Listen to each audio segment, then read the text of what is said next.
Zoti Shlima ka pasur një reagim të Berishës sot lidhur me Salianin, ku është shprehur se ai ka kaluar vijën e kuqe. Si cilësoni këto reagime dhe a besoni që ka një ndarje mes Salianit dhe Berishës?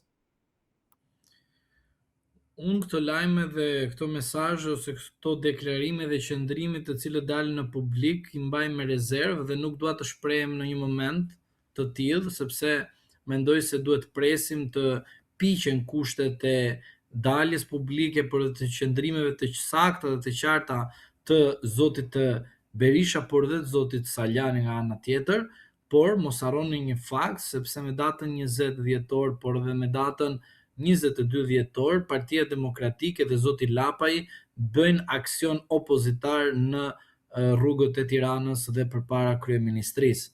Ajo që unë dua të shtoj vëmendjen tuaj është kjo, që zoti Saljani po bën një akt, por ne duhet flasim për shifrat.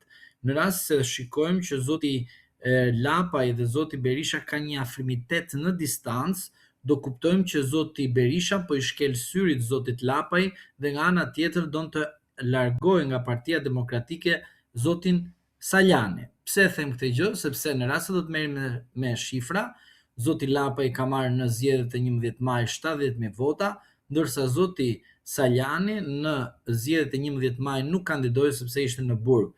Pra do të thotë në aspektin numerik, zoti Saljani nuk ka një fakt konkret të na provojë që çfarë dëmi i shkakton Partisë Demokratike në rast se largohet ai me një grup të tij nga Partia Demokratike, por nga ana tjetër zoti Berisha kërkon të bëjë një marrëveshje me zotin Lapaj që të tregohet në sy të opinionit publik që ne të paktën 70.000 vota i kemi në xhep, sepse bërëm një bashkëpunim me zotin Lapaj për të integruar zotin Lapaj në radhët e Partisë Demokratike. Shiko, të jemi realist me të vërtetën tek qytetarët, pra me raport me qytetarët. Në rast se kemi të bëjmë me një luftë të brendshme në Partinë Demokratike, por nga njëra anë zoti Berisha e largon zotin Saljani në metoda të ndryshme dhe nga ana tjetër futet zoti Lapaj në bashkëpunim me Partinë Demokratike, ju duhet keni parasysh që zoti Lapaj dhe zoti Berisha në çdo moment mund të bien dakord me zotin Rama për ndryshime kushtetuese, sepse pas një goditje të rëndë që ka patur zoti Lapaj me sjelljen e zotit Shabani dhe më në fund që zoti Shabani e tregoi veten e tij dhe me firmat e Partisë Demokratike u bë avokati i popullit dhe me votat e Partisë Socialiste u miratua dhe u fut në një institucion kushtetues siç është avokati i popullit, ne duhet kuptojmë që zoti Rama dhe zoti Berisha mendoj janë drejt një marrëveshje politike e cila kërkon detyrimisht, pra si një nevojë ekstreme për të dyja palët, ndryshime kushtetuese. Po ndryshimet kushtetuese në rast se do të ndodhin, do të vinë si pasojë e një ndryshimi të madh të ligj 2008, ku çuditërisht në atë kohë ka qenë po zoti Rama dhe zoti Berisha në marrëveshje dhe tani përsëri derisa të shkojmë në Mars, edhe nuk ka ndonjë ndryshim në Partinë Demokratike ose në Partinë Socialiste në qeverisjen e vendit, zoti Berisha dhe zoti Rama do të shkojnë të bëjnë modelin amerikan dhe do të shikojmë që parlamenti shqiptar mund të përfundojë me 101 mandate dhe të kemi 39 senator. Por modeli që zoti Berisha dhe zoti Rama kanë rënë dakord është asgjësimi i çdo partie tjetër politike përveç Partisë Socialiste dhe Partisë Demokratike. Prandaj ju them që lufta e brendshme në rast se ka nisur, unë mendoj do jetë e gabuar për sa i përket zotit Berisha, se ai duhet të hap partinë dhe në rast se do të vijë edhe zoti Lapaj, mirë se të vijë, le të futet, nuk është problem, por nuk duhet të iki zoti Saljani sepse i bien që Partia Demokratike mos të hapet kurrë dhe në rast se nuk do të hapet, do të jetë një dëm i rënd brenda Partisë Demokratike. Prandaj them pak rezerva të presim 22 dhjetorin, sepse do shikojmë dhe ngjarje të tjera gjatë këtij muaji dhe përveç kësaj do të shikojmë edhe veprimet e SPAK-ut që të kemi do thosha një panoramë të qartë midis pushtetit ekzekutiv, pushtetit gjyqësor, partive politike në parlament që është Partia Socialiste dhe Partia Demokratike aleancët e Partisë Demokratike me aleatët e vet dhe në fund fare nga muaji në janar shikojmë qartazi se si do të shkojnë këto subjekte në të gjitha bashkë në lojën e famshme që themi për ndryshime kushtetuese. Por duke qenë se ne jemi shumë të nxituar si kombë, se kemi në ADN-n ton, mendoj se në një moment të caktuar do të shfaqet papritur strategjia e Partisë Socialiste dhe Partisë Demokratike.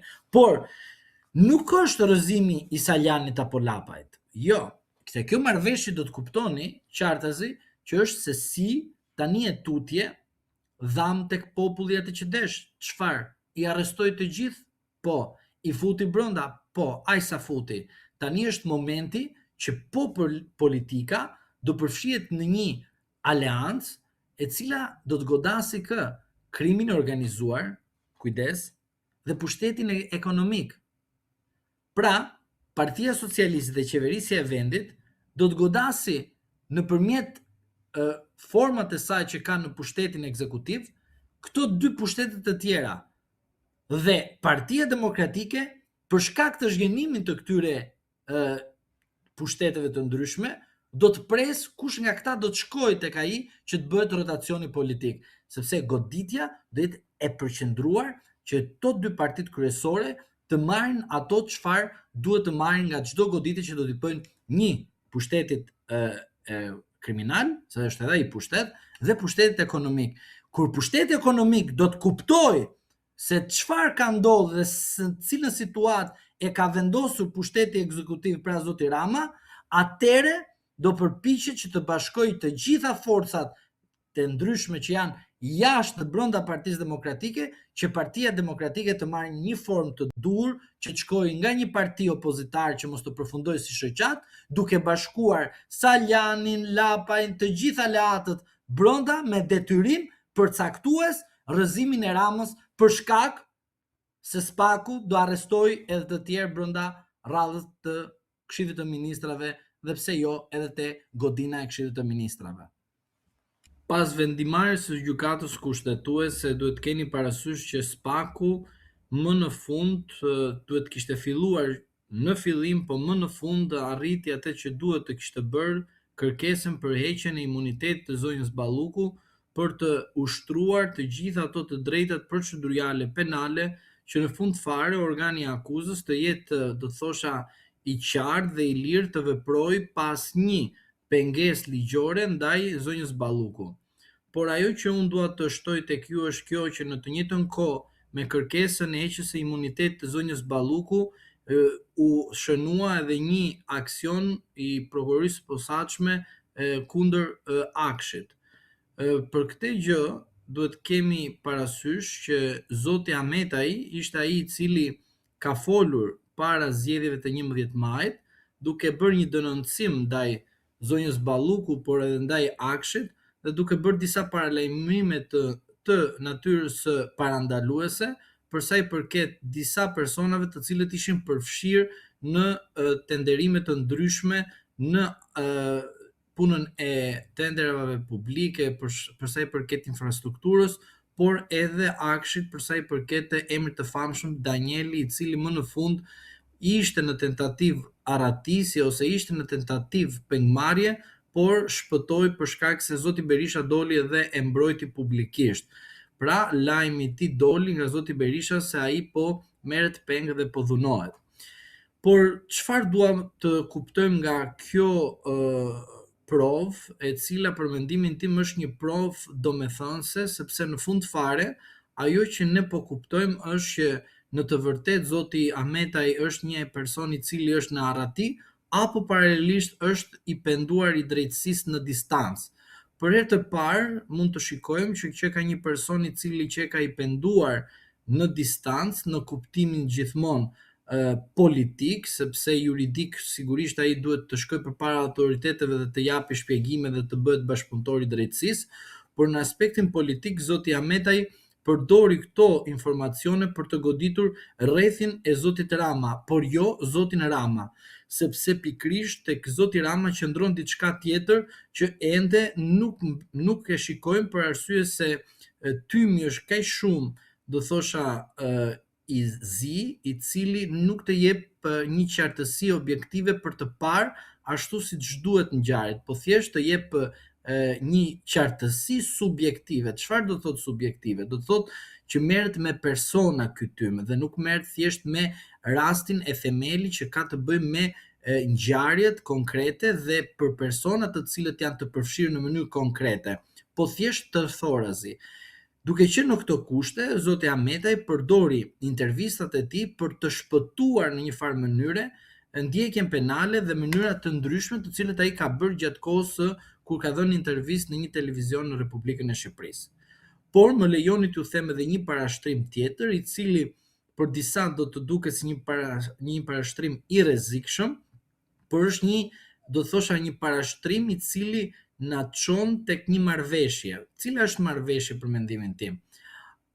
Po duhet ta shtrojmë disa pikpyetje, disa pyetje dhe secili prej jush mund të selektojë cila është pikpyetja dhe cila është pyetja, sepse ne duhet kuptojmë qartësi një fakt të cilën ndodhi në Shqipëri. Çfarë ndodhi? Kryetari i Bashkisë së Tiranës u arrestua në shkurt, por në kohën kur zoti Velia është arrestuar, në deklarimet e para pas zotit Rama, u pa qartë që zoti Rama në daljet e tij publike tha që Altin Dumanit, jo Spakut, Altin Dumanit i kam dhënë spatën. Çfarë nuk kupton fjalia spat në kuptimin e kundërpërgjigjes ndaj atyre të cilët zoti Rama i ka në kundërshtim, pra çfarë ka zoti Rama në shfaqjen publike? Korrupsionin. Dhe thotë që ne luftojmë përmes Spakut korrupsionin sepse nuk duhet të qëndrojë korrupsioni në nivele të larta dhe ne duhet bëjmë eliminimin, që është e pamundur të bëhet eliminimi i korrupsionit. Thjesht vetëm bëhet paksimi i korrupsionit. Por ajo që nuk u kuptua nga qytetarët është kjo. Çfarë do të thotë tek zoti Rama që zoti Dumani i dha spatën, por zoti Dumani e mori spatën? Cila ishte spata? Nga Asambleja e Partisë Socialiste, zoti Dumani kishte mundësi të bënte atë që bëri. Çfarë bëri?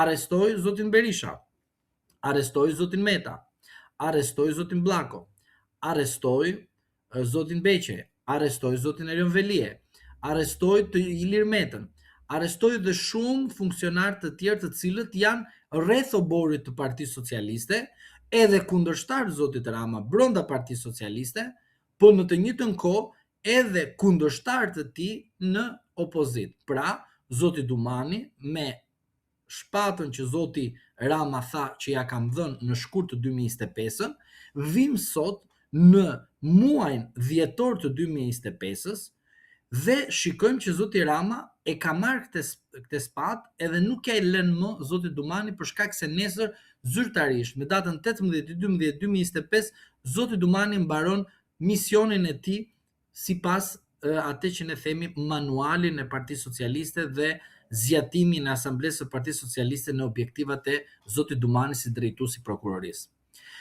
Që duhet të kuptojmë qartësi tek qytetarët diçka, edhe t'i japim të kuptohet tek shoqëria në tërësi pa emocion për duke përdorur logjikën. Mbrapa fjalive shpata, mendoj që fshihet qartësi Republika e Prokurorëve. Republika e Prokurorëve ndalon me datën 18/12/2025. Por pas kësaj date fillon cila republikë? Republika parlamentare. Pse fillon Republika parlamentare?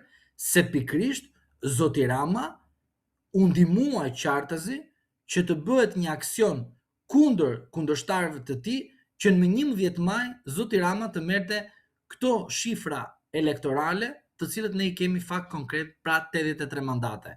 Pra, pas shpatës që i dha zoti Dumani, sot zoti Rama vjen dhe na thot, nuk ekziston më Republika e Prokurorëve, por ekziston Republika Parlamentare.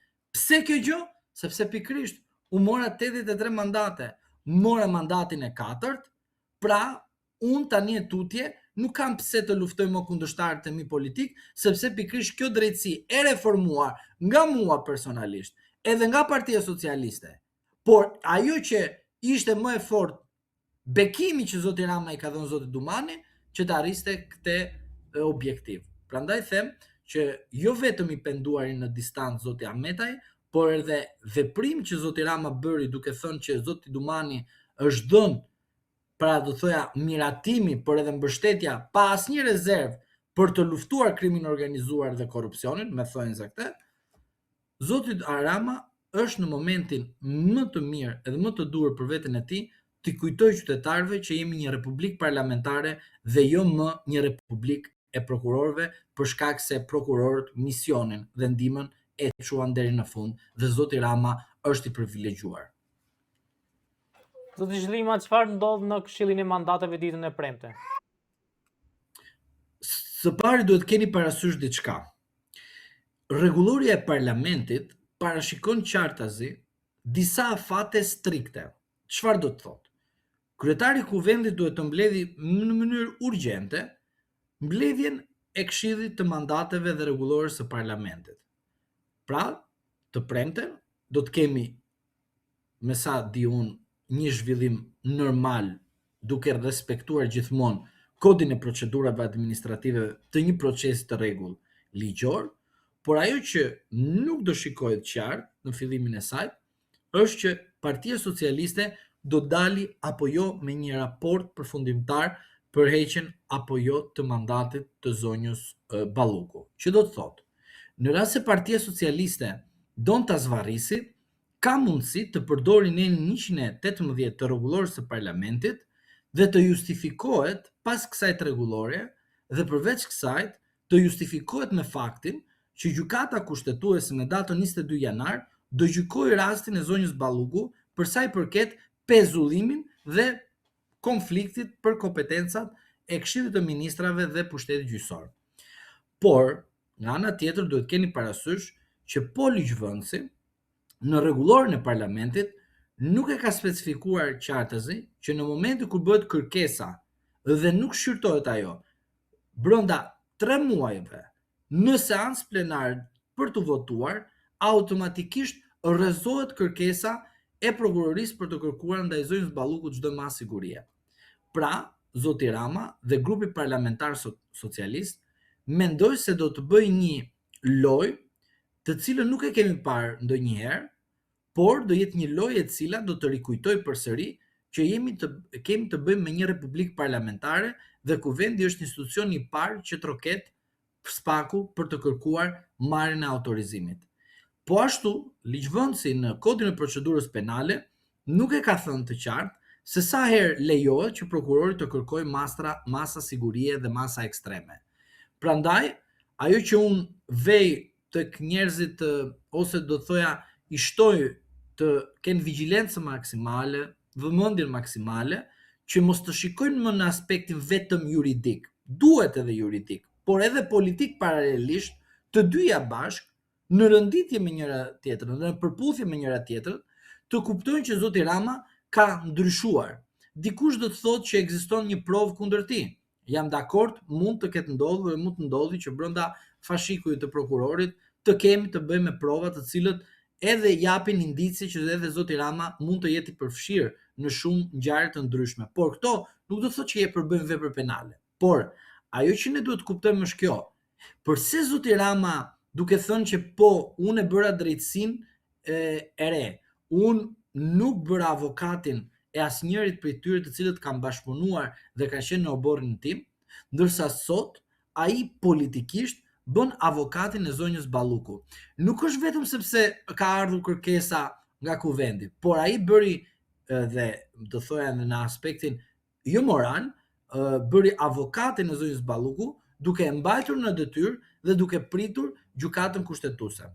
Ne dim shumë mirë që zoti Rama ka luftuar vazhdimisht në raste të ndryshme kur vendimarrjet e gjyqësorë që ai vetë thotë që i ka miratuar me atë vullnetin e tij për të pastruar një herë mirë plepat 1 me plepat 2, por në atë çfarë del në pamjen e jashtme, një paqëndrueshmëri dhe jo një koherencë nga zoti Rama për të na treguar që ai duhet të jetë me një standard dhe jo me disa standarde, sepse nuk mundet nga njëra anë të akuzosh prokurorin për disa standarde dhe nga ana tjetër ti për raste të ndryshme të thuash që nuk jam avokati askujt tjetër përveç fëmisë tim. Prandaj them që të gjithë qytetarët duhet të kuptojnë dhe të reflektojnë që kjo lojë është shumë e fortë, do të thoja, është shumë e rëndë, është shumë e rrezikshme, por kërkoj nga qytetarët ta ndjekin me logjik dhe jo me emocion. Nga asnjë nga palët, pra as majtas, as djathtas, as ata me parti, as ata pa parti. Por duhet kujdesen sepse nuk duhet zoti Rama të dali edhe kësaj radhe si viktim e kësaj të ngjarje që ka ndodhur pikërisht nga kush? Nga reforma që ai thot në publik që ai e ka votuar dhe ai ka qenë garantori apo ai ka qenë garancia absolute për të vazhduar kjo reformë. Prandaj unë them të qytetarët duhet të marrin të gjitha këto indicie dhe provat që ka cituar gjatë gjithë kësaj kohë zoti Rama dhe t'i bëjnë një lidhje të tyre dhe të dalin me një arsyetim të logjikshëm. A ka mundësi që një person sot thot gjëra të tjera dhe nesër të tjera, të cilës kanë lidhje me njëra tjetrën edhe të ketë qëndrueshmëri dhe koherencë? Jo. Prandaj them që Kuvendi i Republikës së Shqipërisë, në rast se do të vinë në nivelin e dur kushtetues, duhet ta shqyrtojë, duhet të procedojë dhe mos të luajë me paragrafet e nenit 118 të rregullores së parlamentit. Zoti Zhlima, nëse Balluka arrestohet, a rrezikon rënje e qeverisë? Politikisht, moralisht dhe për sa i përket pjesës asaj që ne themi sepse duam të shkojmë në Bashkimin Evropian, në shtetet e huaja të keni parasysh, ju e dini shumë mirë që kur plas një skandal ose diçka që nuk është mirë për qeverisjen e vendit, japin ndërheqjen dhe përveç kësaj kemi të bëjmë, ka ndodhur në raste të mëparshme që edhe qeveritë kanë dhënë ndërheqjen pavarësisht se sa kanë marrë në zgjedhjet e fundit parlamentare. Kjo ka të bëjë me moralin. Tani, pyetja juaj duhet lidhet, a ka moral Partia Socialiste dhe zoti Rama nga 2013 deri më sot që të qeverisi vendin dhe pas zgjedhjeve të ndryshme që kanë ndodhur në vend me rezultate të ndryshme, të cilët nuk besoj se kanë qenë ashtu siç duhet, sepse në rast se ne shkojmë dhe flasim me qytetarët, do dini shumë mirë se si del statistika kundër keq qeverisjes disa vjeçare. Por a jemi ne si shoqëri gati të pranojmë që politikanët duhet ikin përmes votës dhe jo përmes burgut? Ne duhet të reflektojmë si shoqëri dhe duhet të themi po, politikanët duhet të ikin përmes votës dhe në rast se ata kanë bërë veprime të cilët nuk janë të moralshme, por duhet të hetohen, ata duhet paktën duhet japin ndërheqjen në rast se duan të përdorin modelin evropian. Në rast se don të qëndrojmë në Bashkimin Sovjetik, sigurisht derisa ne duam të shkojmë në Bashkimin Evropian dhe Partia Socialiste do të qëndrojë në Bashkimin Sovjetik, sigurisht që zonja Balluku s'ka pse të japi dorëheqje sepse partia është e trashëguar nga 1944. Zoti Zhlima, faleminderit shumë për intervistën. Edhe unë falenderoj për ftesën.